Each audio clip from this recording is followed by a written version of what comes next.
ভাদ্র মাসের কৌশিকী অমাবস্যায় কচুর ঝোল রান্নার আমাদের নিয়ম আছে, তো সেই অনুসারেই আমরাও রান্না করেছি।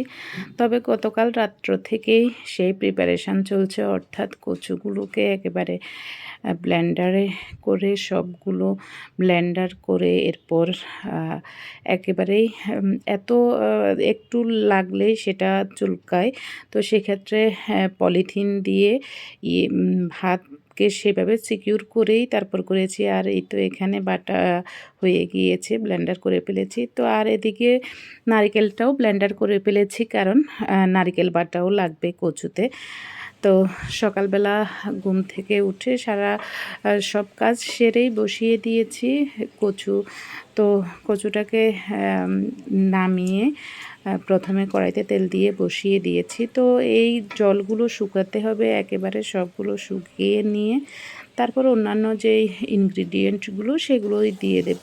তো একেবারে দেখুন শুকনা শুকনা হয়ে গিয়েছে। এরপরে এবং সেখানে কিন্তু হলুদ, মরিচ, লবণ সবগুলো দিয়ে দিয়েছি এবং দারচিনি, এলাচিও দিয়েছি। তো এখন নারিকেল দিয়ে সেটা আবার ভালো করে কষিয়ে নিচ্ছি। আর এই কচুর ঝোলেই আমরা এই মাছগুলো ব্যবহার করব। ইলিশ মাছ, এখানে এগুলো হচ্ছে রুই মাছ, এখানে কয়েক পিস কাতলা মাছ ছিল, এখানে কাঁকড়া, সেই সাথে চিংড়ি মাছ আছে।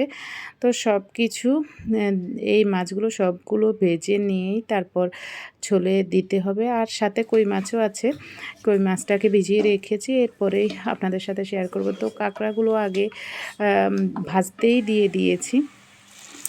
এরপরে আরেক চুলায় গরম ঝোল করে জলগুলো দিয়ে এরপর আরও অনেকক্ষণ থাকতে হবে, উতরাতে হবে ভালো করে এবং অনেকক্ষণই রাখতে হবে। তো এই পাকে এক চুলায় আবার মাছ ভাজা বসিয়ে দিয়েছি, আর এক চুলায় সেই কচুর ঝোলগুলোই উতরাচ্ছে সবগুলো।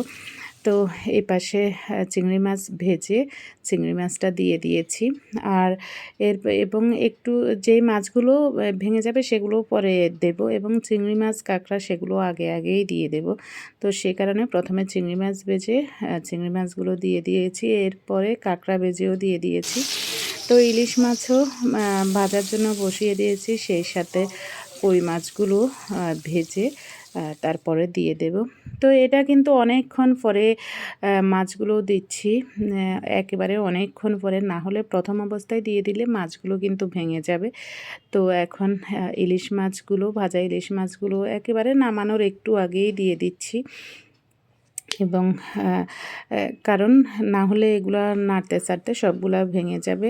তো এর মধ্যে সব ধরনের মশলা, দারচিনি, এলাচি, জিরার গুঁড়া, আদা, রসুন তো প্রথমেই দিয়ে দিয়েছি, এবং এরপরেই মাছ আরগুলো, এখানে রুই মাছগুলো দিয়ে দিচ্ছি, কাতলা মাছগুলো দিয়ে দিয়েছি। তো সবগুলো দিয়ে প্রায় একেবারেই শেষ পর্যায়ে রান্না।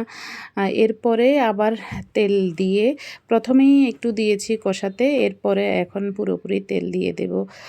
পেঁয়াজ ভেজে পেঁয়াজগুলো এই তো এখন তেলে দিয়ে দিয়েছি, তেজপাতা, দারচিনি, এলাচি এবং গোলমরিচের গুঁড়োও আগে দিয়ে দিয়েছি। তো এই তো প্রায় রান্না একেবারেই শেষ। দেখতে খুব ভালো লাগছে, খেতেও খুব ভালো হয়েছে। ধন্যবাদ।